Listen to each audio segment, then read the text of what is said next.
እሺ በመቀጠል ደግሞ እንግዲህ የምናየው ክፍልፋዮችን ወደ አስርዮሽ እና ወደ መቶኛ መለወጥ። ክፍልፋዮችን ወደ አስርዮሽ እና ወደ መቶኛ መለወጥ ይቻላል። እንዴት ይቻላል? አጠር ባለመልኩ አሁንም አሳያችኋለሁ። ለምሳሌ ማንኛውንም ክፍልፋይ 7/20ኛ ቢሰጣችሁ ምሳሌ 7/20ኛ የሚለውን ክፍልፋይ ወደ አስርዮሽ እና ወደ መቶኛ ለውጡ ብትባሉ ሁልጊዜ ወደ አስርዮሽ እና ወደ መቶኛ ለመለወጥ በመጀመሪያ ደረጃ ወደ መቶኛ መለወጣችን ይቀለናል ማለት ነው። ስለዚህ 7/20ኛን ወደ መቶኛ ለውጡ ብትባሉ ታሃቱን 100 ማድረግ ነው። ታሃቱን 100 ለማድረግ ደግሞ ምንድነው የምንጠቀመው ማለት ነው? ታሃቱን 100 የሚሆንልኝ በስንት ባባዛው ነው። ስለዚህ 20 በስንት ሲባዛ 100 ይመጣልኛል? 20 ሲባዛ በ5 7ንም በስንት እናባዛለን?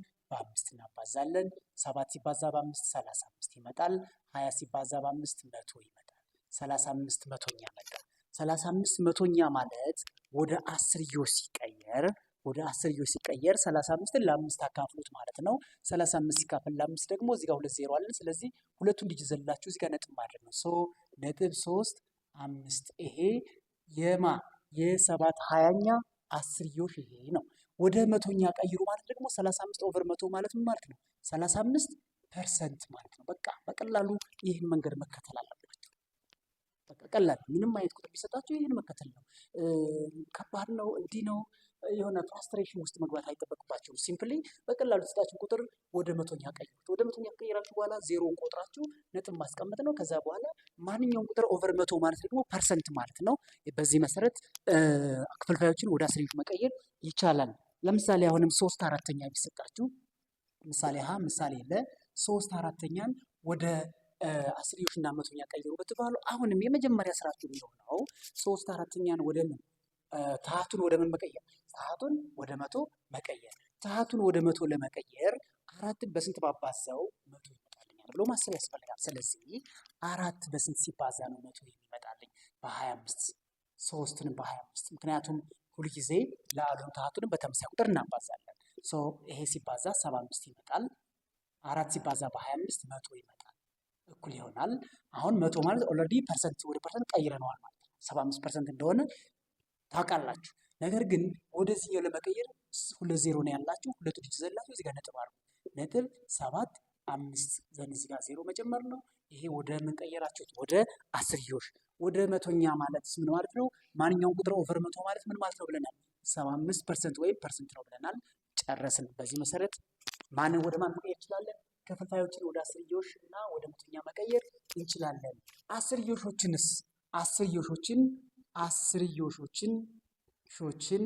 ወደ ክፍልፋይና መቶኛ መለወጥ። ምክንያቱም ክፍልፋይን ወደ አስርዮሽ እና ወደ መቶኛ ከለወጥን አስርዮሽንም ወደ ክፍልፋይና ወደ መቶኛ መለወጥ እንችላለን። መቶኛንም ወደ ክፍልፋይና ወደ አስርዮሽ መለወጥ እንችላለን። ይህንን ነው የምንመለከተው።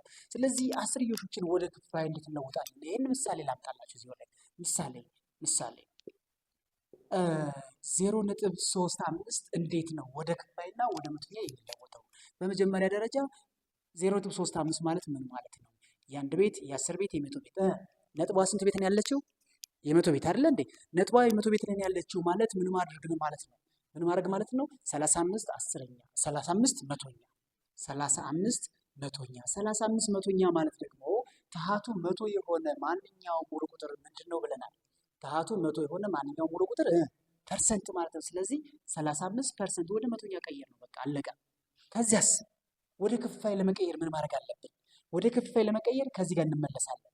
ወደ ክፍልፋይ ይሄ ምንድን ነው? መቶኛ ነው። ወደ ክፍልፋይ ለመቀየር ደግሞ 35 መቶኛ ነው ወደ በዝቅተኛ ሂሳባዊ ቃል መግለጽ ማለት ነው። አንድን መቶኛ የሆነ ክፍልፋይ ወደ ዝቅተኛ ሂሳባዊ ቃል ስንቀይረው በምን ገለጽ ነው? በክፍልፋይ ገለጽ ነው። ስለዚህ 35 መቶኛ 35 ለስንት ይካፈላል? ለ5 100 ለስንት ይካፈላል? ለ5 35 ለ5 ስንት ይመጣል? 7 100 ሲካፈል ለ5 ስንት ይመጣል? 20 7/20ኛ መጀመሪያ ላይ የሰራነው ምሳሌ ያገኘ ነው ማለት ነው። አሁን ይሄ ነው ክፍልፋዩ። 35 መቶኛ ፐርሰንት ነው የሚባለው ወይም መቶኛ ነው የሚባለው እንጂ ክፍልፋይ አይባልም።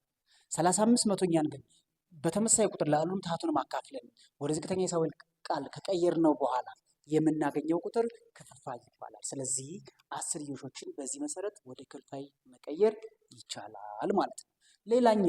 ሌላኛው መቶኛን እንዴት እንቀይራለን? መቶኛን ወደ አስርዮሽ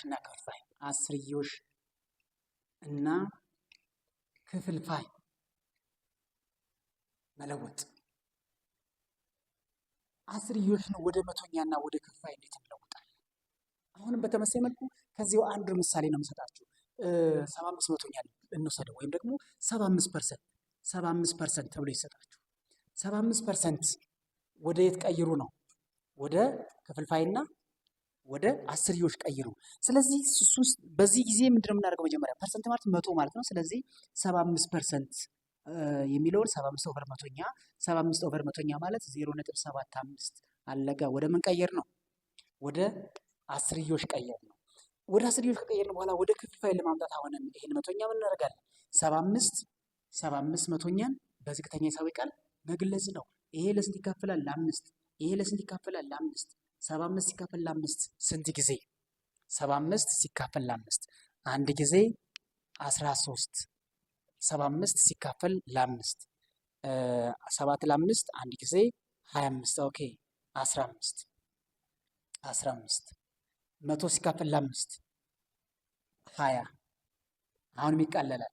ይሄንም ለስንት እናካፍላለን? ለ5። ይሄም ለስንት ይካፈላል? ለ5። ስለዚህ 15 ሲካፈል ለ5 3 ይመጣል። 20 ሲካፈል ለ5 4 ይመጣል። 3 4ኛ እዚህ ጋር መጀመሪያ ላይ እየሰራ ነው ምሳሌ 3 4ኛን አገኘ ነው። ከየት ተነስተን? ከመቶኛ ተነስተን። ስለዚህ መቶኛን ወደ አስርዮሽ ቀየርን።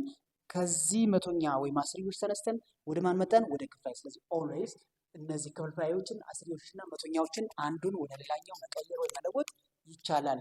ይህንን ለመቀየር ግን በደንብ ቆም ብሎ ማሰብና ቀለል ባሉ ነገሮች መስራት ያስፈልጋል። ስለዚህ ሁልጊዜ እነዚህን መንገዶች በመጠቀም የሶስቱን ዝምድናና ግንኙነት መረዳት ያስፈልጋል ማለት ነው። ሌላው ድብልቅ ፐርሰንት በድብልቅ ቁጥር ቢሰጣችሁ ለምሳሌ ድብልቅ ቁጥር የምንለው 2 ሙሉ 1/3% ቢሰጣችሁ ይህንን እንዴት ትቀይሩታላችሁ? ይህን ለመቀየር መጀመሪያ ወደ ህገወጥ ክፍልፋይ መቀየር ነው። 2 ሲባዛ በ3 ሲደመር 1 ስንት ይመጣል? 4 3ኛ 2 ሲባዛ በ3 6 ነው። 6 ሲደመር 1 7 3ኛ ይመጣል። 7 3ኛን ወደ ፐርሰንት ነው። ይህንን ፐርሰንት ወደ ምን ለመቀየር? ወደ አስርዮሽና ወደ ክፍልፋይ ለመቀየር ምን ማድረግ አለብን? ስለዚህ በዚህ ጊዜ እስካሁን ከተጠቀምነው መንገድ ለየት ባለ መልኩ ምን እንጠቀማለን ማለት ነው። 7 3ኛ ሲባዛ በመቶ መቶኛ ታደርጋላችሁ። ይሄ ማለት 7 ሲባዛ በመቶ 700 ይመጣል። ኦቨር 3 ሲባዛ በአንድ መቶኛ ይችኛዋን መቶ በቀጥታ ሳናባዛ ወደዚህ እንወስዳለን። ከዛ 700 ለ3 እናካፍላለን። 700 ሲካፈል ለ3 700 ሲካፈል ለ3 7 ሲካፈል ለ3 ሁለት ጊዜ 2 ሲባዛ በ3 6 ከ7 ሲቀነስ 6 1 ለ3 ስለማይችል 0 እንሰጠዋለን። 10 ሲካፈል ለ3 3 ጊዜ 3 ሲባዛ በ3 9 አሁንም 1 እንጨምራለን 0 አለችን 10 3 9 1 ስለማይችል ነጥብ 0 ሰጠነው 3። ስለዚህ ነጥብ 3 እያለ ስለሚቀጥል ምን ማድረግ ነው ማለት ነው። ይሄ በዚህ መልኩ ስለሚቀጥል ምን እናደርገዋለን? 2 3 ነጥብ 3 ሲባዛ በአንድ መቶኛ እናደርገዋለን ማለት ነው። ከዛ ይሄ ስንት ይመጣል? 2 3 ነጥብ 3 ኦቨር መቶ ይመጣል። ይሄ ማለት ምን ማለት ነው? በአጭሩ አሁን ይሄን ለምሳሌ እንዲመቻችሁ 2 3 ኦቨር 10 ሲባዛ በአንድ መቶኛ ማለት ነው። ይሄ ማለት አሁንም 2 3 ኦቨር 1000 ማለት ነው። ይሄ ማለት ደግሞ 3 ዲጂት ቁጠሩና 2.3 10 አገኛችሁ በዚህ መሰረት